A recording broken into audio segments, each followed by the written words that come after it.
Another day, another hit piece, this time from the New York Times.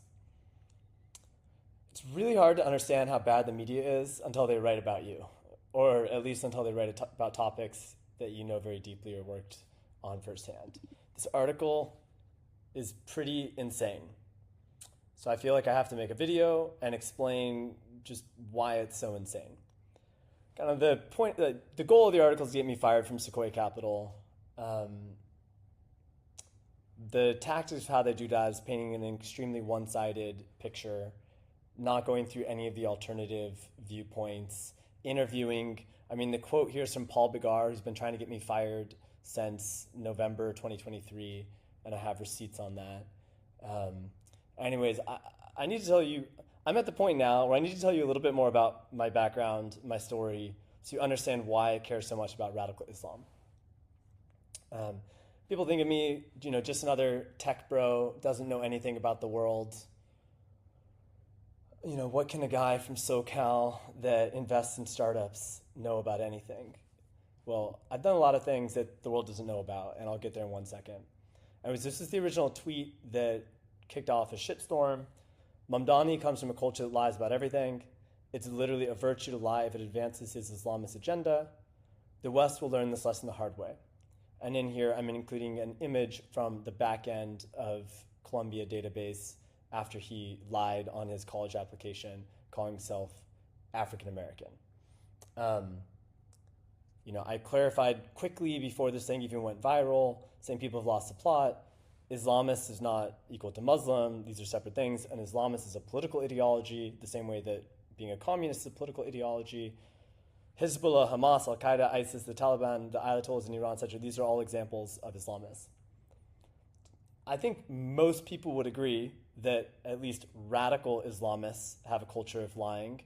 So then the question becomes, is Zohran actually an Islamist or not?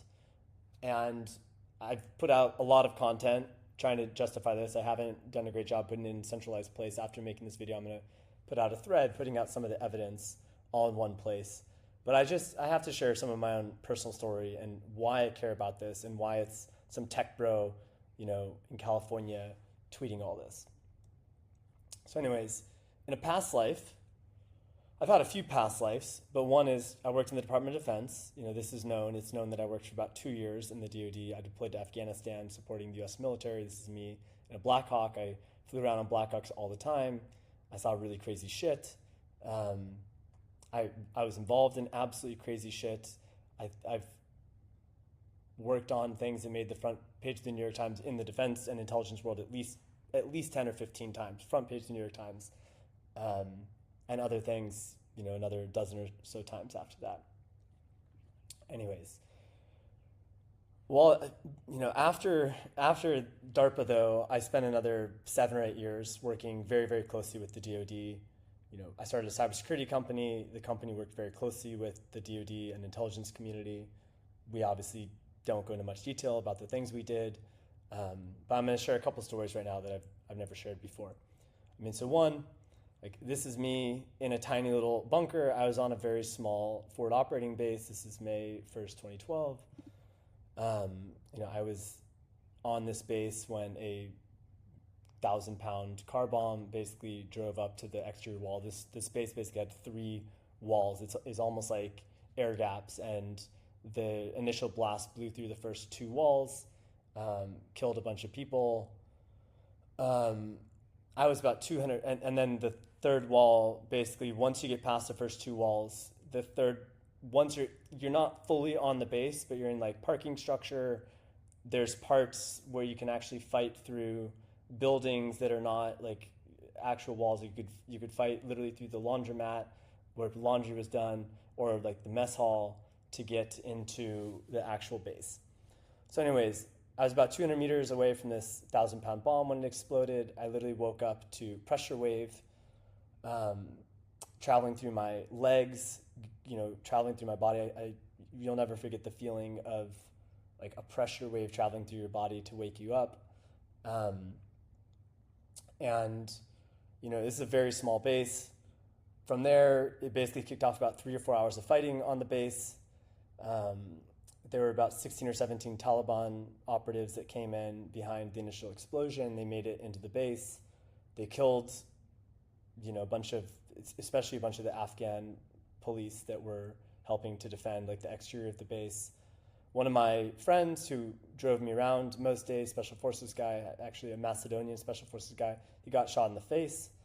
He lost his eye. We had shots that afternoon before he got medevaced out. That's just how you roll when you're in a war zone, and that's how special forces guys operate. Those guys are true heroes. It's hard. If you've never seen them in action, it's hard for anyone to understand who they are or what they bring to the table. Been a part of a few other attacks. One of the core things I learned in all of these experiences was that there's always intel. There is always intel that points you in the direction of the attack. You can always prevent an attack if you know what to look for. So something that I've never said publicly, so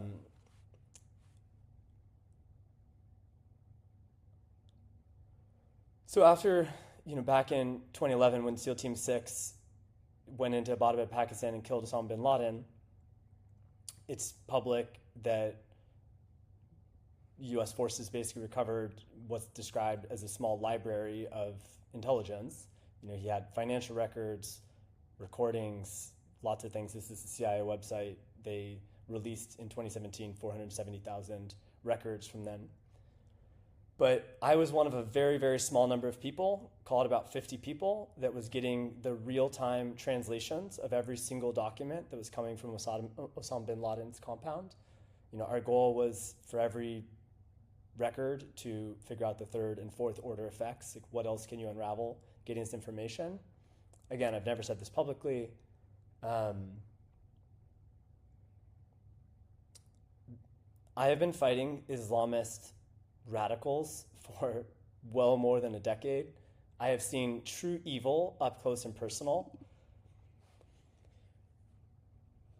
I have been trained in identifying evil and terrorists.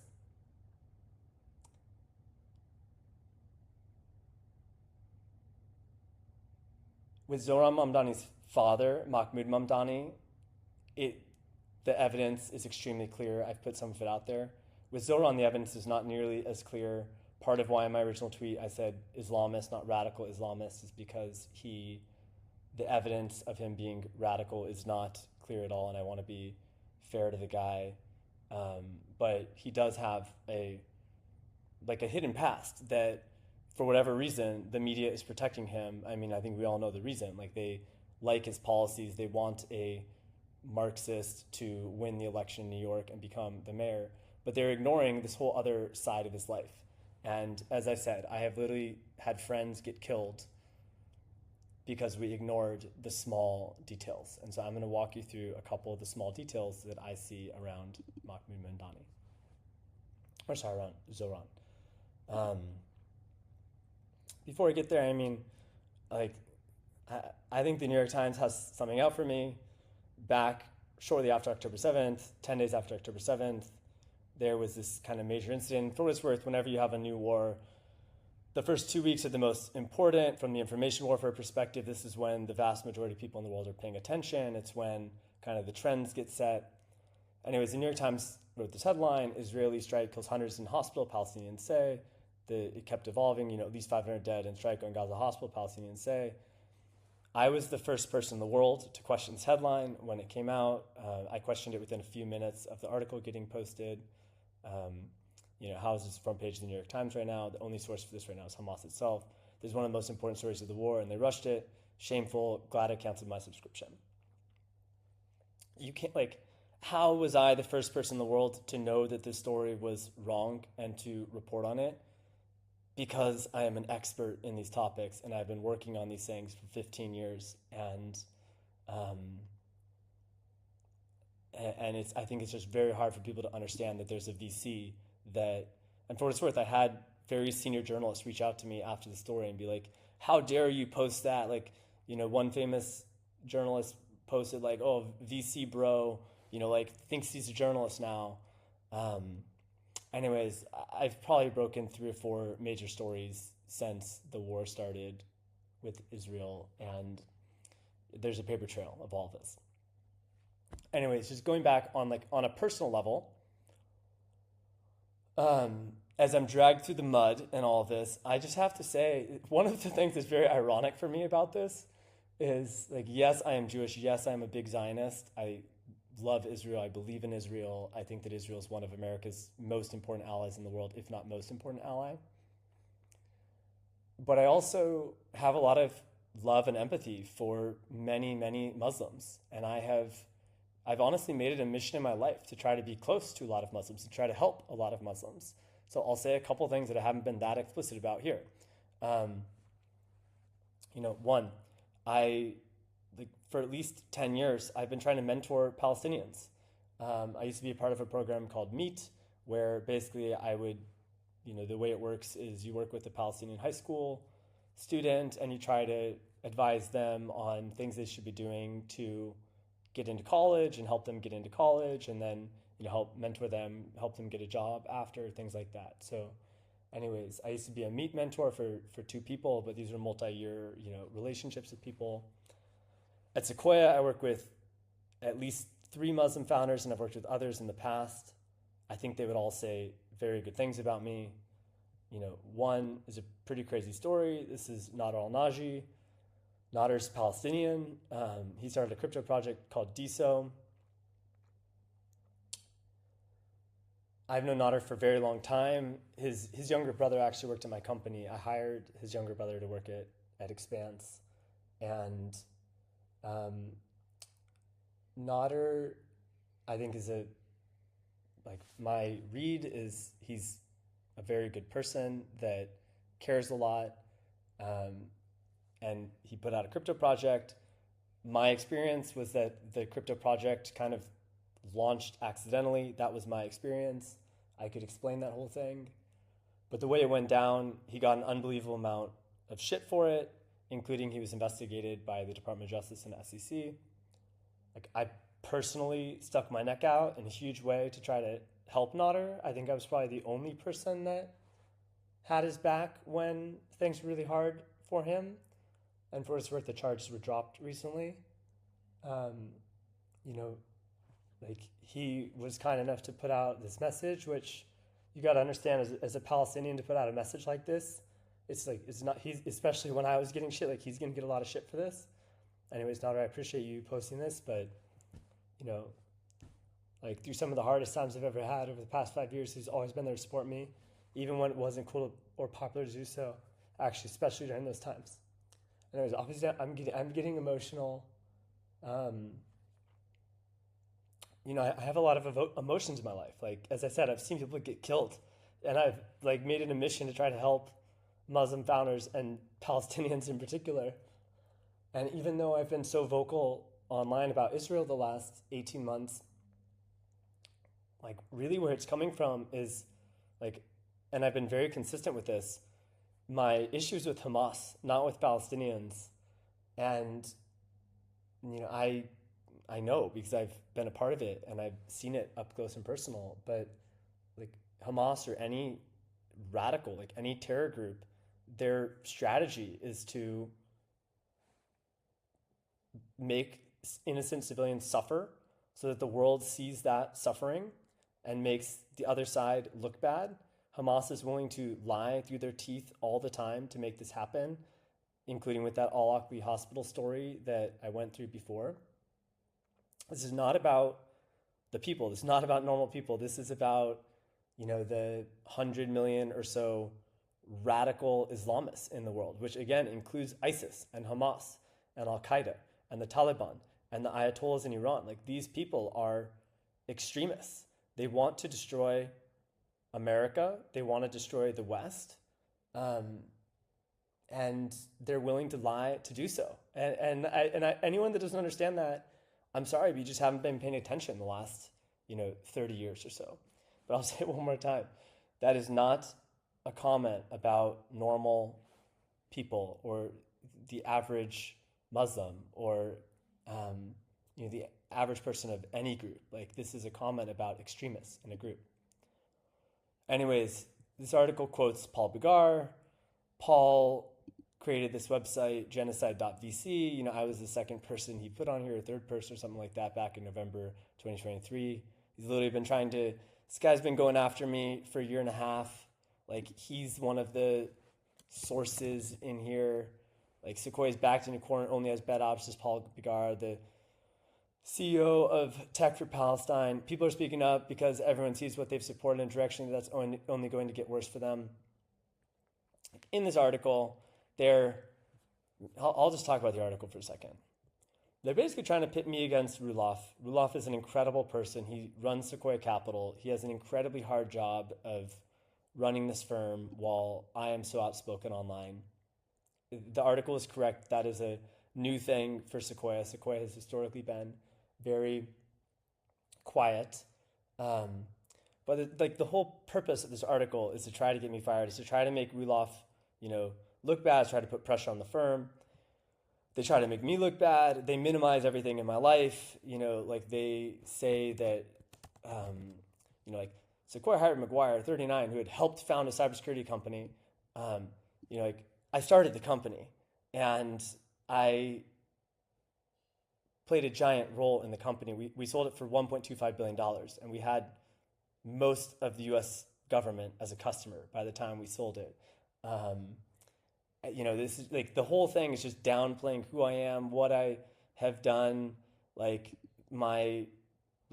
the totality of my life, and just trying to make me an Islamophobic, whack job that doesn't do anything well. Ignoring the fact that I, led the Series A of a public company that's worth over $10 billion now. Ignoring the fact that my paper gains at Sequoia are approaching $10 billion right now.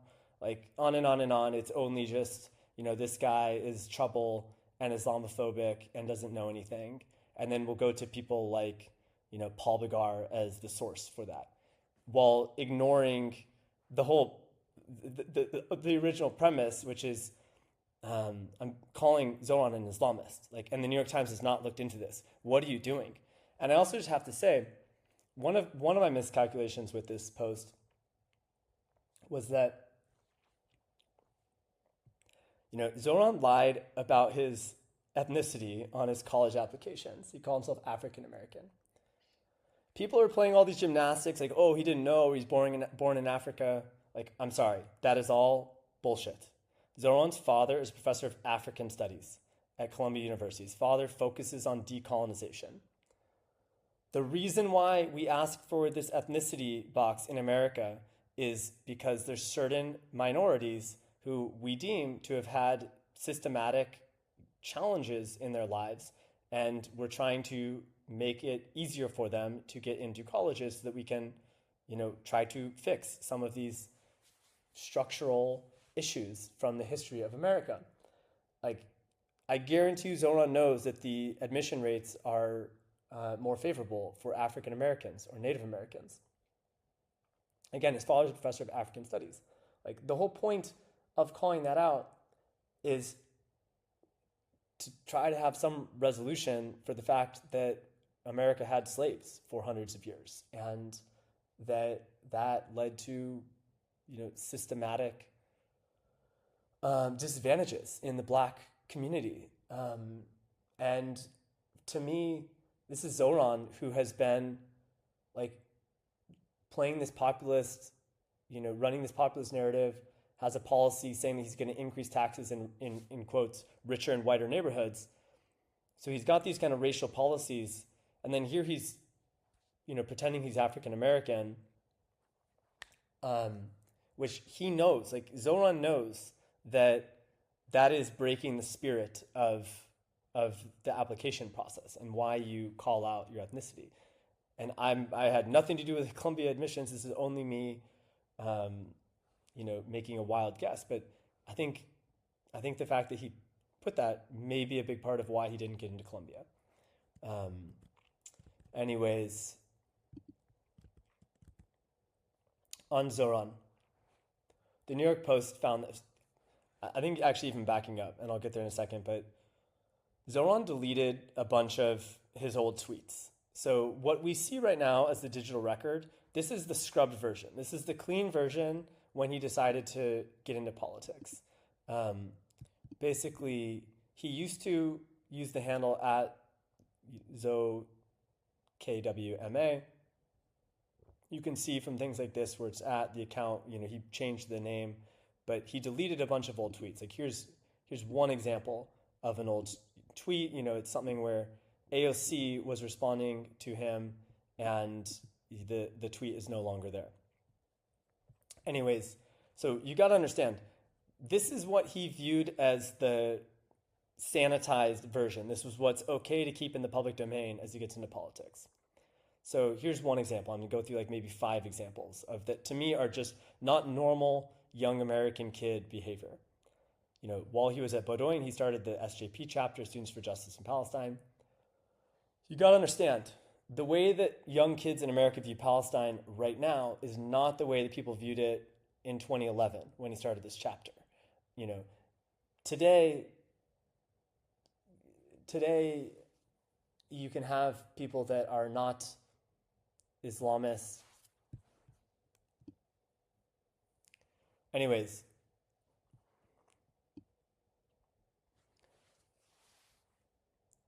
all right, so Zohran created the SJP chapter at Bowdoin. This was as he created the chapter. He also almost certainly created the Facebook page. This is as he was graduating. He, Justice for Razmea Odeh. He posts this article. There's only one person that liked this. It's Zohran. There's only one person. This is, Justice for Razmea Odeh. Only one person that liked it. Who is Razmea Odeh? She is a murderer. She is a terrorist. This is someone, she was a member of PFLP. This is a terror organization. Back in 1969, she put a bomb in a supermarket in Israel and it killed 2 children. She also tried to put a bomb in the British embassy in Israel as well. And that didn't go off. Ironically, she ended up, after being released, she moved to America. She became a U.S. citizen. She lied on her citizenship application, basically saying that she had never been convicted of a felony, got citizenship, and then that was actually discovered she was convicted of immigration fraud in Detroit for concealing her arrest and conviction. Anyways, this is an example of an Islamist that is a liar. Also, I don't think people understand how crazy it is in 2014 to be posting Justice for Razmea and then to be liking it. And this was a good catch by the New York Post. Come back to that.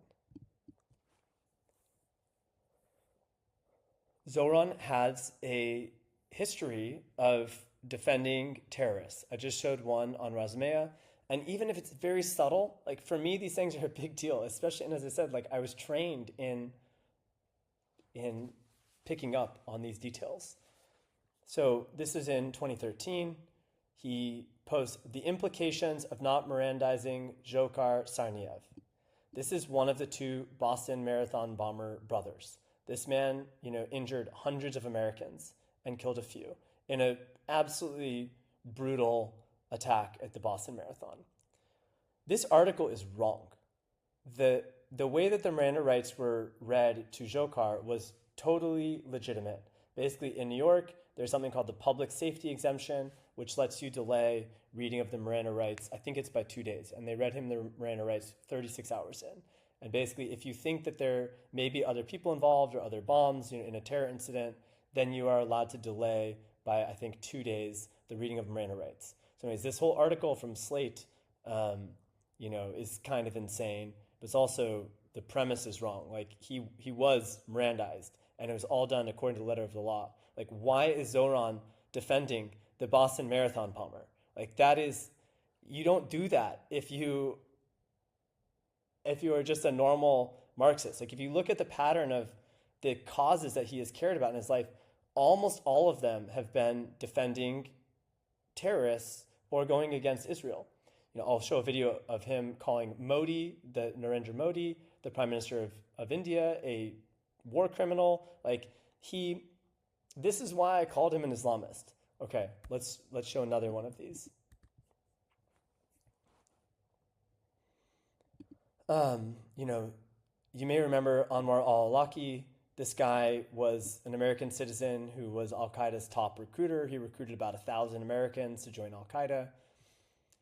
Zohran basically has 4 posts where he's basically justifying that al-Awlaki joined al-Qaeda. And his kind of the argument here is that it's not al-Awlaki's fault that, and again, it's subtle, but it's not al-Awlaki's fault that he recruited 1,000 Americans to join this terror organization. He's saying, well, if he was spied on by the FBI first, and if he learned that he was spied on by the FBI, then that would radicalize you. And he doesn't go so far as to make this next point, but the implication being, if it will radicalize you, then yeah, it's America's fault. We spied on the guy, and so therefore he's justified in recruiting 1,000 Americans to go join al-Qaeda. To me, this is insane logic, and this is Islamist logic. This is the gateway to becoming a terrorist. People that say these things or think this way.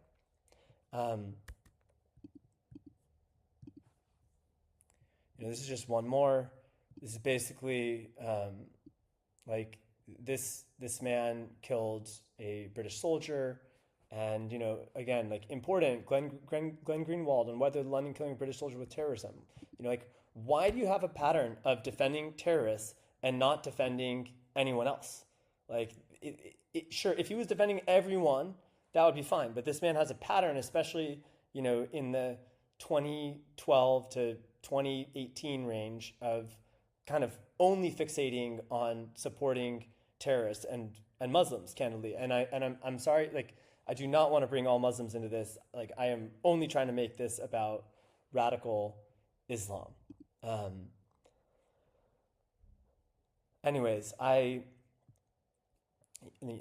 posted this, it does not matter if Mamdani is a Muslim, it matters he's a history of extremist views. He's unwilling to denounce globalized intifada. For what it's worth, in the last week, he's changing his tune on this a little bit. For years, Mamdani's been unwilling to denounce the phrase globalized intifada. What is an intifada? Well, in the second intifada, there were, over 100 bombs put in Israel against civilians, many of which were suicide bombs. That was the second intifada.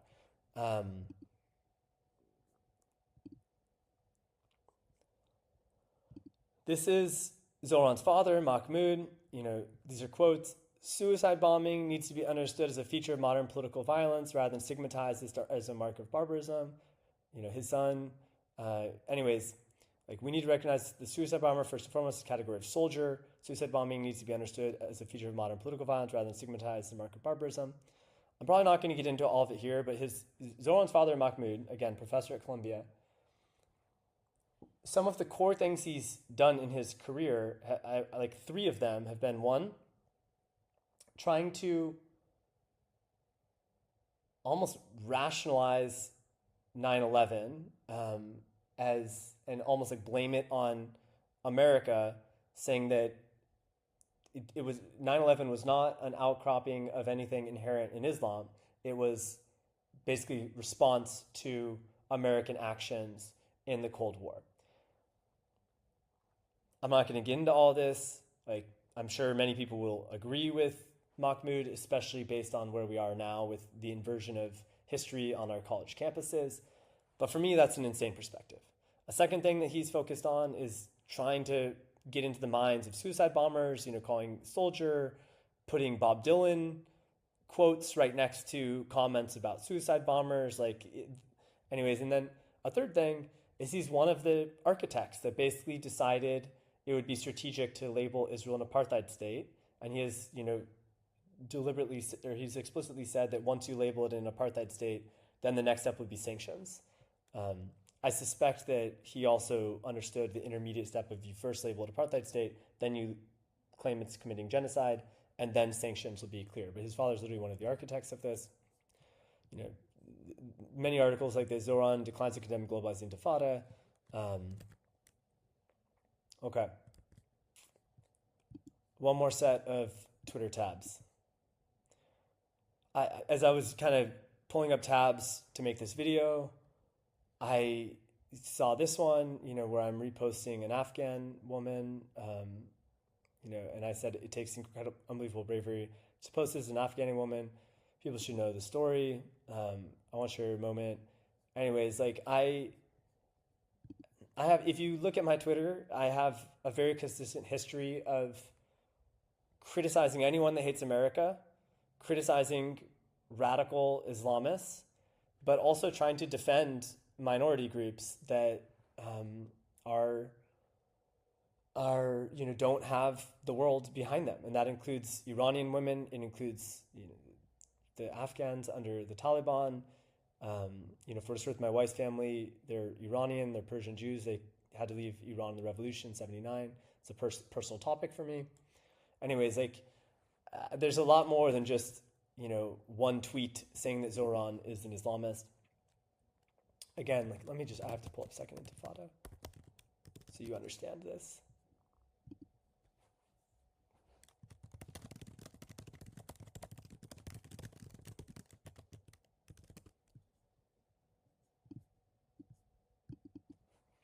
List of Palestinian suicide attacks. And also, I'm not trying to demonize Palestinians. I'm just trying to show this thing is complicated, and no one should be celebrating an intifada. No, everyone should condemn intifada. Intifada benefits no one. It perpetuates cycle of violence. Only people that have terrorist thinking, want an intifada. Anyways, these are some of the bombings, during the Second Intifada. You'll see a lot of these.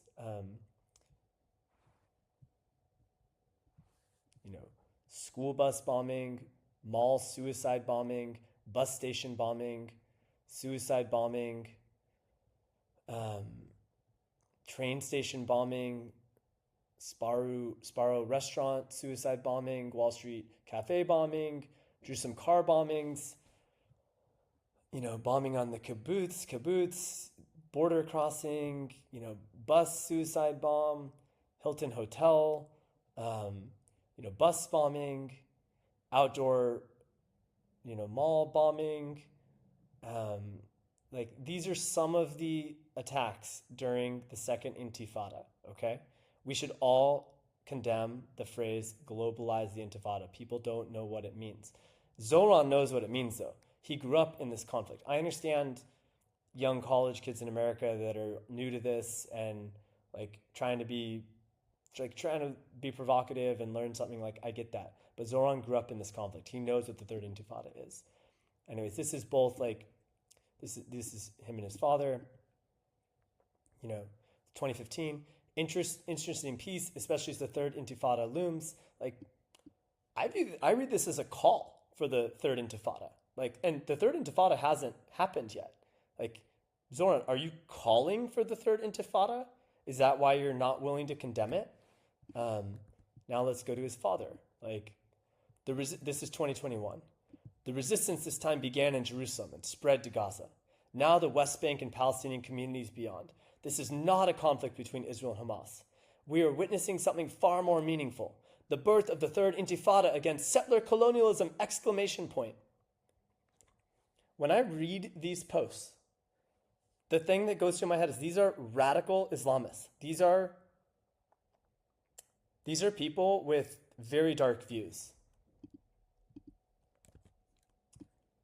Here's a literature review. I shouldn't play all this. I've already kind of made the point, but this is an imam who, basically uses he says the same words that I said earlier, which is part of why I feel comfortable saying it. Basically, in this 2.5-minute video, this guy basically says that Mahmoud has, laid the groundwork to kind of justify 9/11. And the Roots of Terror by Mahmoud Mamdani. All right, this is his book. Islamic tradition has its roots in modern political thought and not in the Quran. The reason why 9/11 happened, these terrorist organizations exist, is not because they read the Quran one day became radical. No, this is the effects of the Cold War that America itself was involved, where people just converted en masse by themselves. For what it's worth, this imam is actually quite honest, and I appreciate that. I think that, anyways, he's quite honest with a lot of what he says, and that's different than a lot of other people. Like the Ayatollahs in Iran, they lie about everything. When I say culture of lying, go look at the Ayatollahs' words versus their actions. Like they are liars. For what it's worth, the Mamdanis are also the same sub-branch of Islam as the Ayatollahs in Iran, the 12er branch of Shia Islam. This is Zohran's father. Like he literally calls for violence in America. With Mahmoud Mamdani, Zohran video. South Africa, we talked about from these events that my colleague talked about. Vietnam, South Africa, and now the US. The US has been at the center of all of these. Even though it's not been in Vietnam, it was on the ground. In South Africa, it wasn't on the ground, and here it says it's not on the ground. What lesson did we learn from it? We learned one lesson, which was that as we mobilized to oppose these actions, we also learned to diversify our tactics. We also learned that we should not be fixated on a single tactic.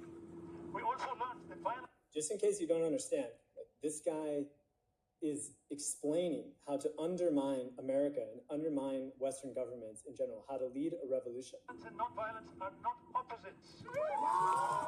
Because I interrupted the last time, you can't really hear this. What he just said there is he said that violence and non-violence are not opposites. We learned that every liberation movement feels at one point or another to resort to violence, but at the same time it is only successful if it does not embrace the violence unconditionally. Yes, Abu. We learned that in South Africa. The only reason Mandela was successful is because he was preceded by a violent movement, direct action in the townships, because it convinced the apartheid state that if they do not find a peaceful solution, they will have two losses. One will be that the rebellion will spread, and the second will be that their own youth and their own intelligentsia will desert the project of an apartheid state. Remember, they went to meet the ANC in Senegal and in different parts of Europe. This was... All right. It's probably hard to hear that audio through Loom.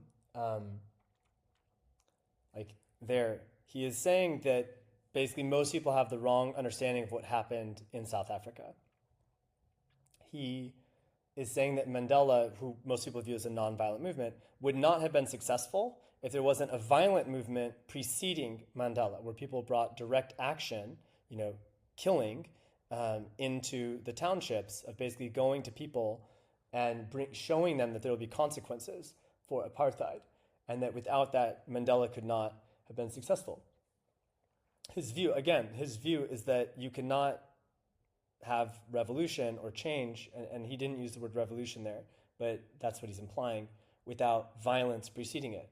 And there he's talking about having change in America, and in the same phrase, saying that you can't have change without violence. Like, for me, these are extremist views, very dangerous views to have in America. Anyways, I said this before, but he was one of the architects to label Israel an apartheid state. This is May 2021. Now that we have consensus Israel is an apartheid state, the next step is to call for sanctions against the apartheid state. This is one of Zohran's interns. I'll make a thread and you can see this, but basically she's, for its worth, this... Of the pigs! We need the badges of the pigs! To the Rahmans and the Mohammeds! To the Alis and the Abdullahs! To the Alis and the Abdullahs! To the Rafids! To the Rafids! To the Rafids! To the Rafids! Anyways, you can watch the full clip. I'm going to put out a post, but his intern. This is Zohran, Statue of Columbus, take it down, American flag in the back, him flipping it off. And I'm not saying the flag, like maybe just a statue. Just like, I'm going through 1% of the evidence right now. Like, this guy hates America. Or at the very least, like, he wants to totally remake America into something else. He wants to rewrite our history. He has supported many terrorists throughout his life.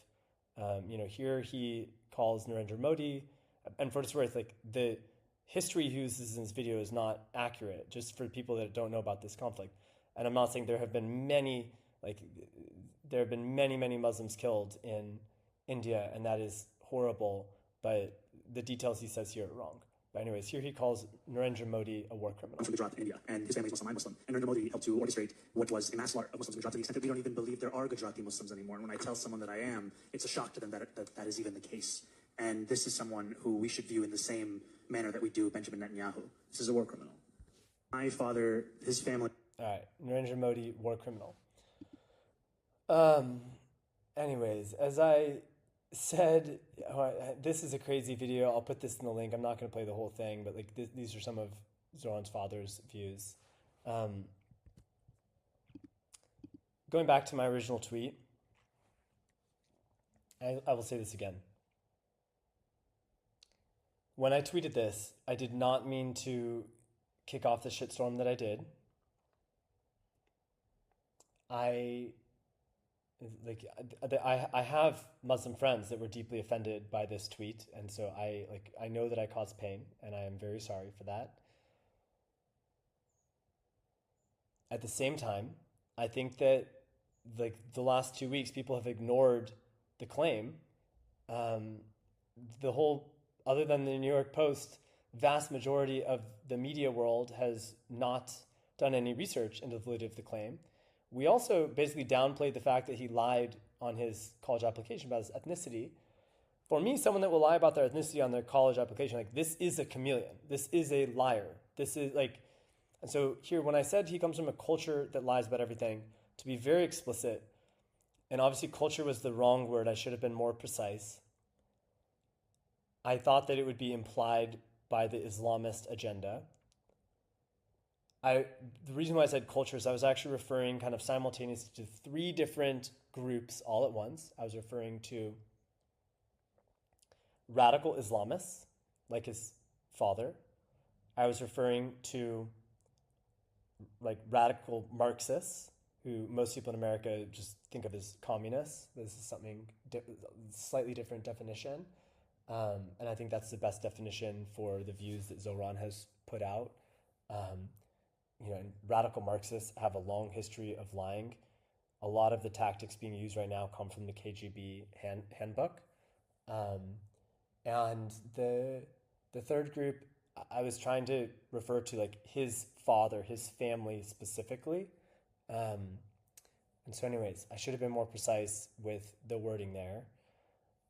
I'll also say, like, it's been fascinating to me, like, to watch the media spend so much time on me. And when they talk about me, to use this very one-sided perspective, quoting people like Paul Bigar, where there's, like, he's a very, my guess is he would sue me if I say anything that's not 100% already written. And so I will, leave it at that. But, like, the sources they're using on these articles are very interesting to me, very biased. And I think it would just be amazing if the journalists would go, like, do real reporting and try to get to the root of, like, who is this guy that's almost certainly going to be the next mayor of New York. Go interview people from Bowdoin that were students with him. I've had a few reach out to me with stories. They're afraid to go public with them. But, like, journalists, go talk to people that went to college with the guy. Like, go ask him, why did you like this Facebook post about Rasmea O'Day, saying justice for Rasmea, like an actual terrorist who killed children in a supermarket. Like, anyways, I'm fine taking the heat. But